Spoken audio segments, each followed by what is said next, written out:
Hello everyone, today we will talk about how to fix or how to solve the problem of going out on Netflix. You click on settings. In this page you can click on apps, default apps, app settings. On above you can search about Netflix and you will enter here. Then you can click on first stop and you can click OK. After that you'll enter to storage.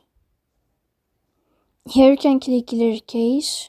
Don't click clear data because that can delete your account. In the end you can turn off your phone and you can wait a moment to turn on your phone again. So please don't forget to support us by like and subscribe. See you next time in another video, and thank you for your attention and you are watching. Goodbye.